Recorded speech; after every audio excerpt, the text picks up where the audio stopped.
Olá, sejam bem-vindos ao programa Educação em Movimento.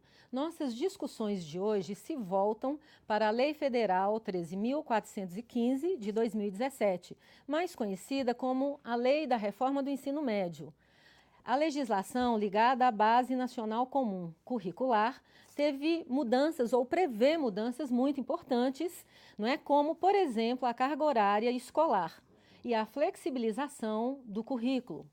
Segundo o Censo Escolar de 2016, que é o mais recente, não é? Nós temos hoje 68% das escolas de ensino médio que são estaduais, 29% é da rede particular.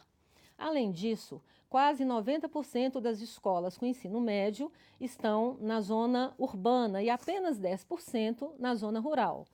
Ou seja, falar em reforma do ensino médio é mexer com a vida de milhares de jovens neste país. E para falar com a gente sobre esta reforma, eu recebo o pedagogo e mestre em psicologia, professor Luiz Carlos Rena, que coordena o Núcleo de Estudos e Pesquisas em Psicologia e Processos Sociais, o NEPSO, da PUC Minas, em Betim. E recebo também, não é, o professor Luciano Mendes, que é da Universidade Federal de Minas Gerais, coordena o projeto Pensar a Educação, Pensar o Brasil. Mas antes da gente começar essa conversa, não é, nós vamos então ver aí, né, um pouco de um documentário que se chama Nunca Me Sonharam e que fala sobre os anseios e os desafios do ensino médio nas escolas públicas brasileiras. Meu futuro? Quero ser veterinária. Quero estudar poesia. Se não for professora, eu vou ser presidente do Brasil. Eu queria ser policial. Eu quero fazer muita coisa e eu não sei por onde começar. A educação tem um valor intrínseco, pela beleza de você ver alguém pensando, pela beleza de você ver alguém sabendo. Podemos dizer que todos os jovens brasileiros têm a mesma oportunidade? Claro que não, botar um S na juventude, né? Então a gente vai falar sempre juventudes brasileiras. 38% dos jovens não estão no ensino médio e não estão no trabalho. A pergunta é, onde eles estão? No momento que a escola abre mão de se dedicar à aprendizagem dos estudantes, ela está aumentando o custo da sociedade. A mesma escola mais chata salva milhares de vidas no nosso país. As sociedades que melhoraram seus índices econômicos, sociais, culturais, etc., investiram pesado em educação. A educação ela não muda o mundo, a educação muda as pessoas e as pessoas mudam o mundo. A educação é meu norte, minha vela, meu leme. Sem ela, não tem sentido.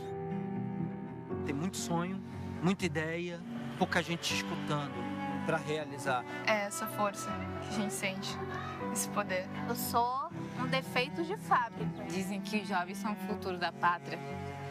Só que o que eles estão fazendo para melhorar nosso futuro?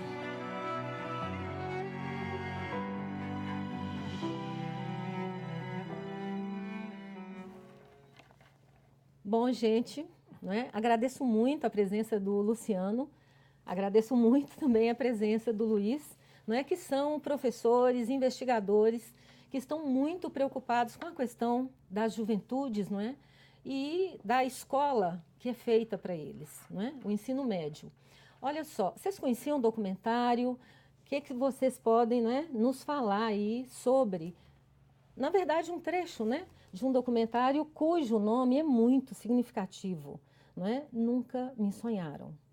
O documentário eu conheço, ele foi debatido em 2 ocasiões lá na Faculdade de Educação recentemente. Ele é muito interessante porque eu acho que ele pluraliza as vozes sobre o ensino médio e sobre as juventudes, né? Traz a juventude, mas traz pedagogos, pedagogas, historiadores, sociólogos, economistas, para pensar esse universo das juventudes e do ensino médio também. Eu acho que mostra, ao mesmo tempo, as grandes fragilidades do ensino médio, enfim, as estruturas das escolas, mas mostra projetos super interessantes também, né? Mostra, por exemplo, a diferença que faz um diretor engajado na qualidade da escola, né? Ele chama atenção para isso.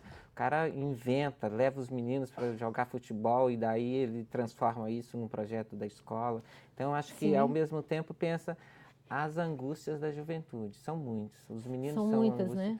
Ao mesmo Mas tempo, são muitas escolas também, né? Quer Sim. dizer, e o documentário mostra escolas que conseguem, não é, atender a esses meninos, né? Com toda a potencialidade que eles têm e com toda a inquietação, não é?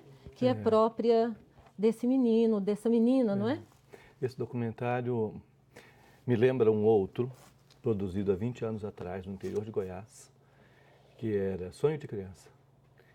E o documentário, produzido há 20 anos atrás, perguntava para as crianças o que elas gostariam de ser quando crescer. E eram todas crianças que trabalhavam na lavoura de tomate, na colheita do tomate, sobretudo. Crianças na zona rural. Da zona rural de Goiás, grande produtor de tomate. E o que me impressionou naquele documentário e o que me impressiona neste documentário atual é que todas essas investidas no sentido de fragilizar as possibilidades ou restringir as oportunidades de crescimento dessa garotada, eles não param de sonhar. Né? Eu acho que aí é o sujeito se apresentando e se colocando diante das articulações políticas, das tentativas de nos empobrecer do ponto de vista como povo, e essa criançada, essa juventude dizendo: nós sonhamos, eu quero ser presidente da República, eu quero ser médico, eu quero ser advogado. Não é? Nós somos. Pois é, nós somos, nós estamos, É. exatamente. Luciano, essa reforma do ensino médio eu diria assim, é mais uma reforma do ensino médio, porque antes mesmo desse governo atual, não é, assumir, a presidenta, não é, Dilma Rousseff, já tinha, não é, deslanchado um processo de diálogo com a sociedade para se repensar o ensino médio. Era, ao mesmo tempo, uma reforma muito específica, mas ela flerta muito fortemente com reformas anteriores. Sim. Assim, desde os anos 30, e eu acho que essa reforma retoma esse movimento, que é de fazer uma escola para os pobres e uma escola mais para a classe média e para os ricos. Essa é uma questão que parece que fica muito clara, né, nessa proposta. Ao fazer os diferentes percursos possíveis, a ideia clara é de que os pobres vão fazer o percurso pela profissionalização.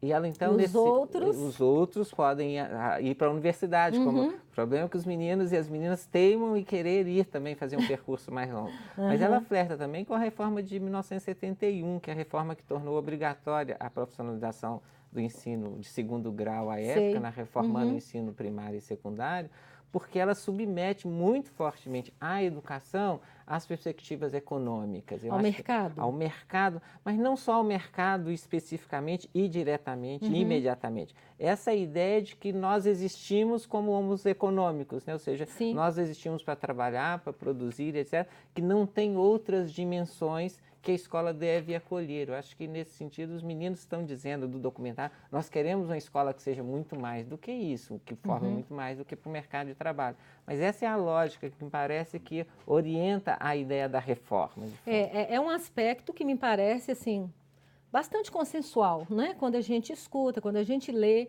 enfim, vê aí como que a própria comunidade educacional, ela está se colocando diante dessa reforma de um modo muito crítico, não é? E esse aspecto me parece que é um daqueles, não é? Que diz o ensino médio, não é? Ele marca mais uma vez a escolarização de meninos ricos ou meninos com uma condição econômica melhor e meninos pobres, não é? E como é que fica isso na relação com o mercado?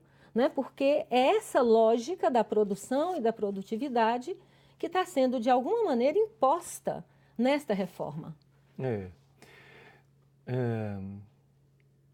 Acho que o Luciano vai concordar comigo. Todas as vezes que a gente assiste uma ruptura na organização, no pacto que a sociedade estabelece para poder conviver, imediatamente a gente assiste a uma intervenção no campo educacional. A história nos mostra isso, né? Aqui, um campo em outros precioso, lugares. Não é? Então, assim, quem assume o poder de forma abrupta, quem assume o poder de forma ilegítima, precisa imediatamente intervir naquele espaço, naquela agência, naquela organização que oferece para as pessoas ferramentas de leitura do que está acontecendo à sua volta e está acontecendo no mundo. Eu acho que a gente está assistindo esse momento. E aí, Sandra, eu acho que nós, educadores, nos diversos níveis do sistema, pesquisadores, militantes do campo educacional, precisamos fazer uma autocrítica, no sentido de que a gente perdeu o time. Eu acho que a gente perdeu uma oportunidade, que foi um tempo vivido no Brasil, entre a transição para a democracia, depois da ditadura. Nós perdemos esse tempo, que era um tempo precioso para a gente poder fazer a reforma, escutando a juventude, escutando a população. E ao pensar uma reforma da educação, e não só do ensino médio, mas pensar uma outra forma de organizar a educação escolar e outras práticas, a gente teria oportunidade de discutir qual era o modelo de sociedade que a gente queria. Pois é, porque pensar a educação é pensar o Brasil, não é, Luciano? É por aí. Olha só, a gente vai fazer um pequeno intervalo agora. Por favor, não saia daí. Nós voltamos já já.